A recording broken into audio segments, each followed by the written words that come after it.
আসসালামু আলাইকুম রহমতুল্লাহ। সম্মানিত কৃষক ও কৃষানী ভাই বোনেরা, স্মার্ট কৃষি ইউটিউব চ্যানেলের আরও একটি নতুন ভিডিওতে আপনাদের সবাইকে স্বাগত।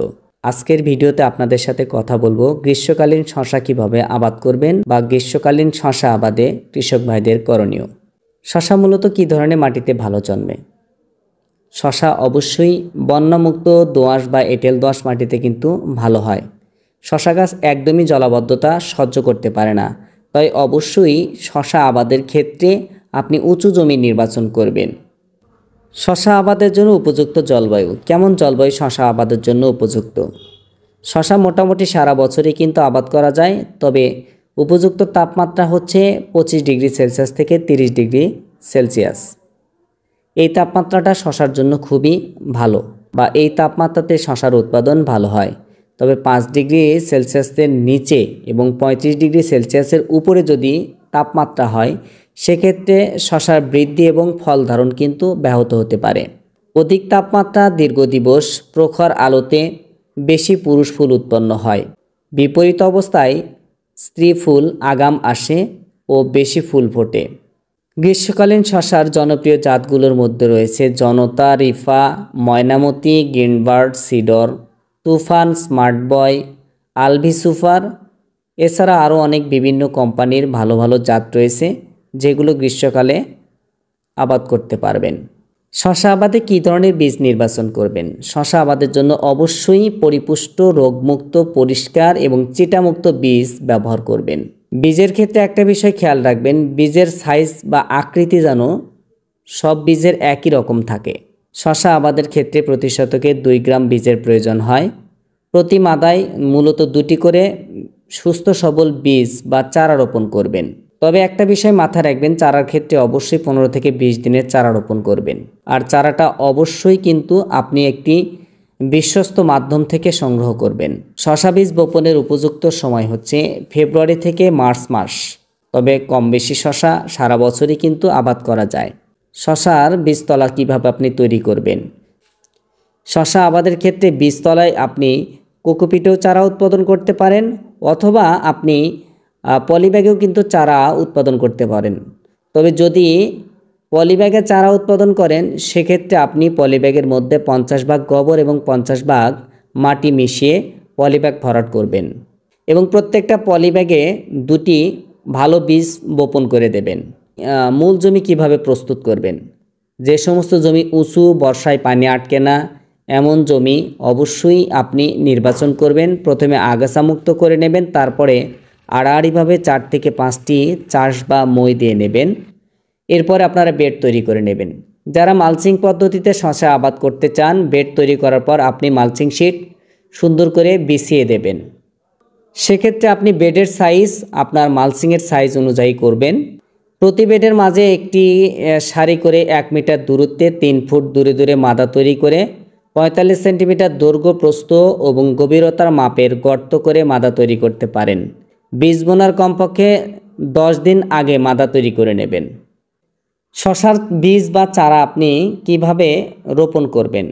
শশার বীজ বা চারা অবশ্যই সারিতে লাগাবেন। এক সারি থেকে অন্য সারির দূরত্ব দেবেন 1.5 মিটার, এবং প্রতি সারিতে চারা লাগাতে হবে 1.5 মিটার পর পর। শশা আবাদে সার ব্যবস্থাপনা। জমি তৈরির সময় আপনি যখন শেষ চাষ দেবেন, শতক প্রতি আপনি গোবর সার দিবেন 30 কেজি, টিএসপি দিবেন 300 গ্রাম, এমওপি সার দিবেন 200 গ্রাম, জিপসাম 400 গ্রাম, দস্তা 50 গ্রাম প্রতি শতকের জন্য। তবে আলাদাভাবে আপনি 5 থেকে 6 দিন আগেই প্রয়োগ করে নেবেন জমিতে। এবং বোরাক্স, যেটি আমরা বোরন সার বলি, সেটি 40 গ্রাম, ম্যাগনেসিয়াম 50 গ্রাম হারে জমিতে প্রয়োগ করবেন। চারা রোপণের ক্ষেত্রে আপনি 7 থেকে 10 দিন আগে প্রতি মাদায় বা গর্তে 5 থেকে 7 কেজি গোবর সার, 12 গ্রাম টিএসপি, 10 গ্রাম ইউরিয়া, এমওপি সার 20 গ্রাম হারে প্রয়োগ করে দেবেন। চারা রোপণের 15 থেকে 20 দিন পরে শতক প্রতি ইউরিয়া দেবেন 200 গ্রাম, পটাশ দেবেন 100 গ্রাম। চারা রোপণের বয়স যখন 35 থেকে 40 দিন হবে, শতক প্রতি আপনি আবার 250 গ্রাম ইউরিয়া সার উপরি প্রয়োগ করবেন এবং পটাশ সার 150 গ্রাম উপরি প্রয়োগ করবেন। চারা রোপণের 55 থেকে 60 দিনে শতক প্রতি আবার 300 গ্রাম ইউরিয়া এবং 200 গ্রাম পটাশ সার উপরি প্রয়োগ করবেন। সেচ ব্যবস্থাপনা। শশা পানির প্রতি খুব সংবেদনশীল, মাটি শুকিয়ে গেলে গাছ ঢলে আসে এবং ফুল ঝরে যায়, তাই মাটির ধরন অনুযায়ী খরা দেখলে দ্রুত সেচের ব্যবস্থা করবেন। পূর্বেই বলেছি যে শশা গাছ জলাবদ্ধতা সহ্য করতে পারে না, সেক্ষেত্রে আপনি অবশ্যই জমিতে সেচ দেওয়ার পর বা যদি বৃষ্টি হয় সেক্ষেত্রে যদি আপনার শশার জমিতে পানি জমে যায় দ্রুত নিষ্কাশনের ব্যবস্থা করবেন। প্রত্যেকটা ফসলের ক্ষেত্রেই কিন্তু আগাছা প্রধান শত্রু। আগাছা দমনের জন্য অবশ্যই আপনাকে ব্যবস্থা গ্রহণ করতে হবে। অবশ্যই সেক্ষেত্রে হাত নিড়ানি ব্যবহার করাটাই উত্তম। শশার ক্ষেত্রে যদি আগাছার উপদ্রব বেশি হয় সেক্ষেত্রে আপনার বিভিন্ন ধরনের যে ছত্রাক সেগুলো কিন্তু আপনার আগাছার মধ্যে বাসা বাঁধে বা ভাইরাসের আশ্রয়স্থল হিসেবে আগাছা কাজ করে। এই জন্য আগাছা অবশ্যই পরিষ্কার রাখবেন। শশা আবাদে আপনি কিভাবে মাচা তৈরি করবেন? শশা আবাদের জন্য আপনি যখন দেখবেন যে আপনার শশা গাছ 20 থেকে 25 সেন্টিমিটার লম্বা হয়েছে, তখনই আপনি মাচা বা জাংলা তৈরি করে দেবেন।